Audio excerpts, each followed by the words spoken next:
Kelly from KB Budgets. Thank you so much for joining me today. I'm so very pleased that you're here. A little bit about me. I am brand new to cash budgeting and cash stuffing. I've only been doing it about 3 or 4 months.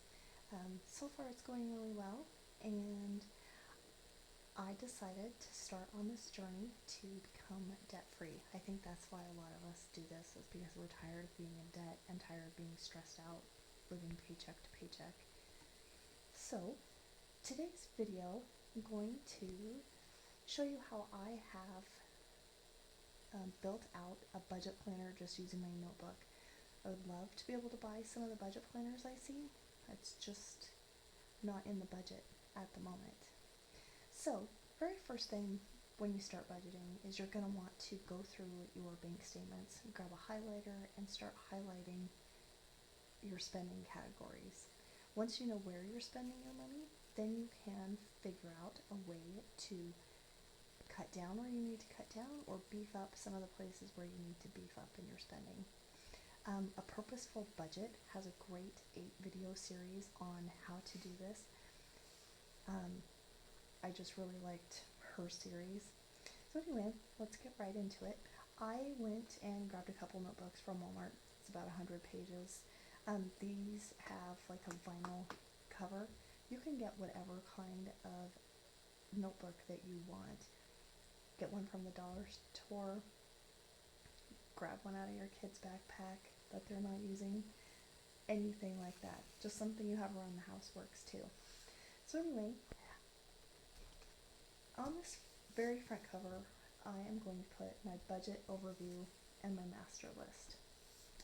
This page, it just happened that this came with these great pockets.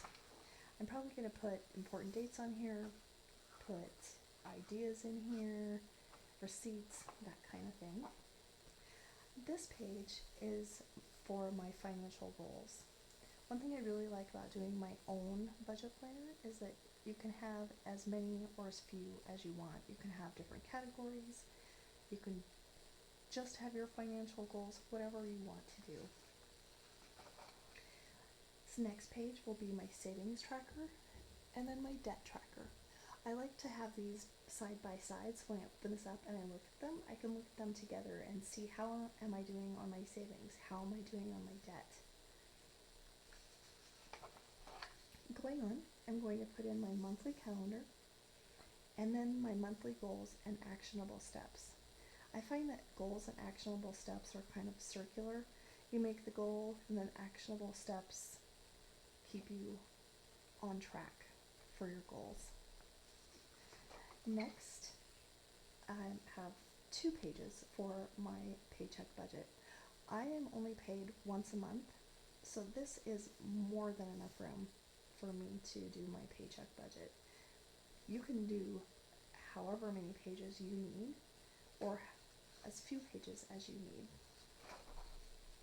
Next is going to be my cash breakdown for my paycheck, and then notes for the month ahead.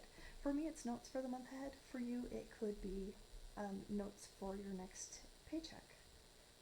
So anyway, let's get started, and I'll show you what I did with my notebook. So this is my budget planner that I made. Like I said, it's just the vinyl. These stickers are just wall stickers that I got at the dollar store. Nothing special, nothing fancy. I am not an artistic person, so this is about as fancy as it gets.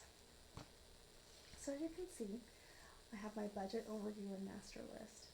I wrote down the date that my bill was due, what the bill is, the dollar amount, and then notes over here. So if it's a budgeted amount or if it's a minimum payment. I also put in my annual expenses and subscriptions. For me right now, I'm lucky it's just my car registration that's due at the end of September. And then this is just an idea of what I have for variable spending. These two totals together equal about $2,500 a month. Next, over here I have, I just put in some stickies for some birthdays and anniversaries, wedding that I've got coming up later this year. I've got some receipts that I need to scan into Fetch. And I've got plenty of room for more if I want it. Next is my financial goals. I always find it really helpful when I'm writing my goals to have a purpose statement. It helps keep me on track and motivated to continue with my goals. I just wrote down 4 goals. You can write down as many goals as you would like. Like I said, I'm not a very artistic person. I find it tedious to draw out lines, and here you can see my feeble attempt at lettering. So it's a lot easier for me to do some of this stuff on the computer. So this is just an Excel spreadsheet that I put together. This is my savings tracker. I highlighted my goals that I wrote across the top, and across the page here is my starting balance in each of my categories. Down this left side I have the months, and then when I'm writing in my amounts, I'm putting in how much I contributed and then the balance after that. And here I left space for any notes that I might need to add. On my debt tracker and overview, I have the months going across the page and then what my debts are. I write in my payment amount and then the amount still owing after my payment. Down here is a complete overview of my debt. I've got some credit cards, my car payment, put in the balance due, what the interest rate is, and what the monthly amount due is. I'd like to put in a little note to myself that small steps equal a large payday in the end, and to start with the end goal in mind. My end goal is to be debt free.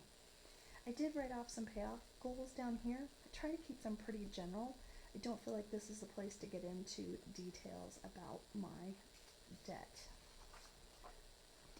This next page is my monthly calendar. Now I just went and bought this little undated planner at the dollar store. This is a weekly, monthly planner. You can see it's got different weeks in there, and then it's got the undated blank calendar.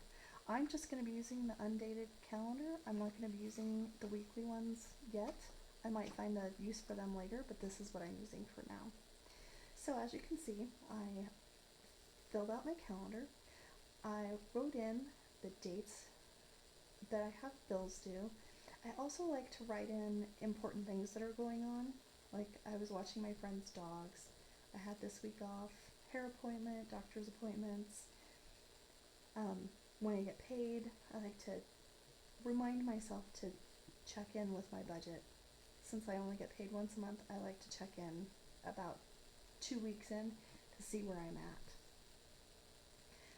I wrote some priorities, which is on Sundays to meal plan and prep for the week, and to track some no-spend day, all my no-spend days. So over here, I wrote out my no-spend rules. My no-spend rules for January are bills and necessities do not count as spending, so that's basically gas and food. Also, I'm giving a baby shower to one of my daughter-in-laws, and so my baby shower expenses I'm not counting as spending. My goal was 20 or more days of no spend, and then there's space here for notes. I chose to write in the dates that I've been spending. You can write in anything in here. So then over here, when I'm tracking my no spend, I just color in the days that I don't spend. My goal for this month is 20 days or more, so I think I'm on track. I should be okay for the rest of the month. Next page that goes along with my monthly calendar are my monthly goals and actionable steps. So my monthly goals this month were to start a YouTube channel, meal plan, and start on decorations for the baby shower. So with each of those goals, I put in some actionable steps that I can take to complete this goal by the end of the month. Next pages are some of my favorites. It is my paycheck budget. Like I said, I get paid once a month, So this is really all that I need for the entire month. But since this is your notebook, you can do it however you want. You can have as many of these pages as you like. When I'm going through and doing my budget, I've got my income, my fixed expenses, my debt, my variable expenses. These variable expenses here, I leave in the bank. All of this money stays in the bank. I don't cash stuff my bills. I do cash stuff my other variable expenses and my sinking funds. So then I just come down, I put in my income, all of these totals for these categories, and this is what I'm left over with for the rest of the month. I just carry this up. I like to leave a buffer in my accounts, so that leaves me with, for last month, about $196 to play with into my savings and sinking funds. I broke that out into my emergency, month ahead, and retirement savings, and then what amount I was going to put towards my debt snowball. I then further broke out for my other sinking funds, and I had 196 to play with. All of this equals 196. 106 is staying in the bank. I don't put much actual cash and keep this money on hand. This stays in the bank so I can transfer it or send it off as a debt payment. So this left me $90 in cash, and this will go into my sinking funds. Now I do have two bank accounts. So one is my bill paying account and one is my cash account. So I do usually have rollover amounts in my bill paying.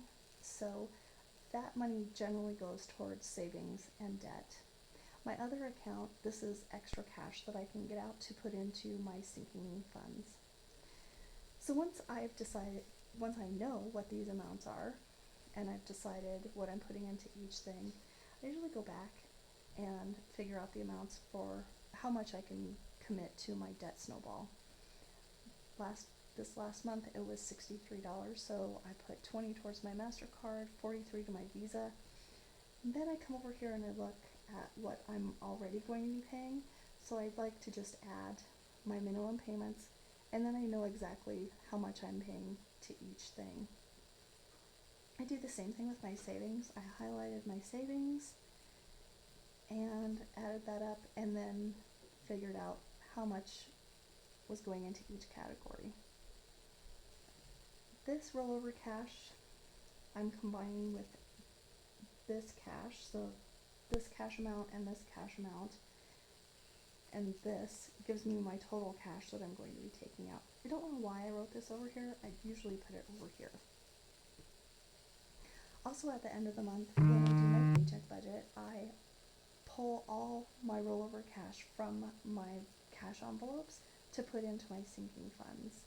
I just list out all of my sinking funds and decide what amounts are going into which category. As you can see here, I did not put any into my savings or my debt snowball this time. That varies from month to month.